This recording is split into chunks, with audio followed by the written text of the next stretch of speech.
into another Seahawks draft profile, and I gotta be honest with you guys, I have no idea whether or not this player will be available. Probably not, but there is a slim chance he could be, which makes today's draft profile especially fun. So let's get to it with the number 16 overall pick. Your Seattle Seahawks select tight end Brock Bowers. Bump, tell us what we need to know about not just the top tight end in the class, but one of the best pass catchers and athletes in the draft. Brock Bowers, they have him listed at 6'3", 243 now. When he played last year, he was 6'3", 230. So maybe he's looking at the NFL and saying, I got to bulk up a little bit, man, because if there's a concern about Brock, it would be his blocking. Not that he's a bad blocker, just that he can get better at using his hands and being involved in the run game because he's going to be attached to the line of scrimmage. I also think he's the type of tight end that can be moved out. You put him in a slot. Another spot you can put him at, or at least I saw Georgia use him this way, is at the H-back. So it's pretty much just a glorified fullback. You put him close to the line of scrimmage, maybe behind the B gap, and you can run split zone with him, meaning the running back runs to the left. He's blocking the DN to the opposite side to the right. So with him being able to put him in that position, now you can leak him out in the backfield. You use that movement to influence the eyes of the linebackers and play these games. I was talking about that split zone. Now you can run that split zone, fake the block to the end, chip, bam, he is in the flats and get him the football. Also, inside the red zone, I wouldn't do this play or use him like this, anything outside of 10 yards. We were talking about in reference to the goal line, but use them in jet sweeps. We saw Georgia do that. Again, the way that you get defenses confused and their eyes all jacked up is lots of movement, and that's a tight end that can do that because typically when you're moving the tight end, you're shifting the strength of the formation, and the defense has to respond. You move him there, you move him back. He's versatile in that sense. But the reason why everybody loves this young man is because his freshman year, he had 13 touchdowns. His sophomore year, he had 7. His senior year, he had 6. But it's the run after the catch.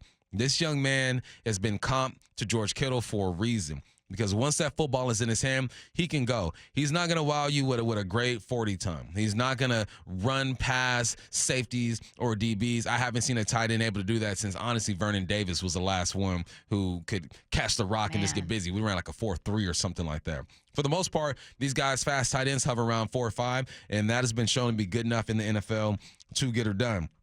Also, what I like about this young man, his accolades. It's not just, okay, we're projecting him to be a great tight end. He's done it. First team All-American, freshman of the year. He led all tight ends in YAC. He also got the award for the best tight end in college football. He plays in a tough division. We all know the SEC is a good conference. You're going to get good competition there. But it's the versatility. He is what we expect great tight ends to be now. The days of Jason Witten are gone. You're going to have some tight ends like that because there are going to be times where you pack it in and you want to get big and maybe you can leak a tight end out and dump him over the top. But no, Jason Witten, big ups, one of the best tight ends to ever do it. True. And for his era, he was what you wanted out of a tight end. But those days are over. You need a guy like Brock Bowers to be versatile. Again, you match him up or pair him up with a more traditional tight end. But you need that elusive guy. So when I look at Brock Bowers, I see a guy you can line up in a slot, attach him to the line of scrimmage, put him in the backfield at the H-back, use him in the run game, use him in the play-action game, leak him out the backfield, run him with your shallows and your deep crosses or whatnot. A knock on him also is just they're trying to figure out if he's going to be good against man or is he just a zone type of product. Because when you are one-on-one with a safety or a nickel, whoever going to line up against you, and they're pressing you at the line of scrimmage, you got to have a plan. You got to have some moves, some wiggle. I think he can do that, but I think because of his talent, no one really challenged him in that way. They go, look, we're going to sit back. Even if we do play man, we're going to give him room to release because he's that deadly. That transition is going to be the biggest transition for him when he gets to the league because you're going to have guys that play strong safety and nickel who don't give two you-know-whats or the D coordinators don't, and they're going to say, all right, rookie, show me what you got. Are you as good as what you've shown on film? But as far as the college games go, he has dominated. He is the best tight end in this draft. I think he has the potential to be a George Kittle type of dude. I'm glad they're comping him to George Kittle because it makes complete sense. Which is, ironically, day 3, right? Was George Kittle a 5th-round pick? Or No, he was late. I think he was a 5th round, yeah. The thing about Brock Bowers is nearly every single mock draft I've seen has him being a top 10 pick. I have not seen him later than 10, though I'm sure that those drafts are out there. And this is primarily because he reportedly has a meeting with the Jets. Aaron Rodgers is going to be part of that meeting. I'm not having my quarterback and everyone check a vibe with a player unless I'm hoping that they're going to vibe and they're going to have a great connection. And this is a guy that can help us. He's a starter day one, as any top 10 pick would hopefully be. And he's a guy that adds an explosive weapon. Not as much as obviously a top tier wide receiver, but a really fun weapon for Aaron Rodgers, who can be pretty picky and can be pretty critical of his weapons.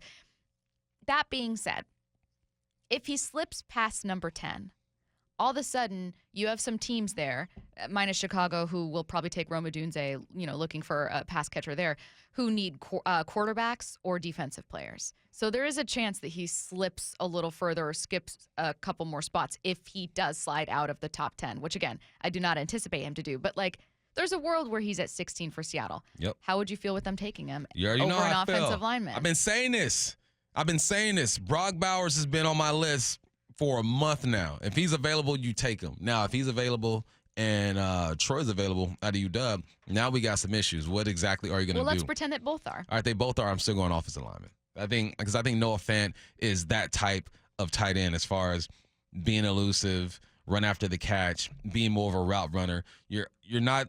Maybe eventually you will see a tight end who can run routes like receivers, but right now I can look at a silhouette of a route and tell you if it's a receiver or a tight end. But they are evolving. They're getting better.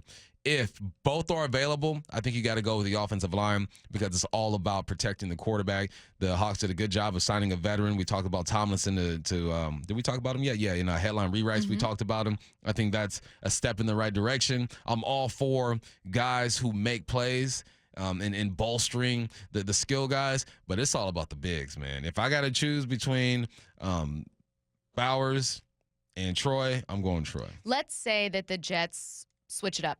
Instead of going with Bowers, they need to add to their offensive line. Let's say they take Troy Fautanu, or maybe the Saints, who are in there at number 14, take Troy Fautanu to protect Derek Carr, and he's no longer available, and Brock Bowers is. And at this point, Brock Bowers has slipped so much further than people think.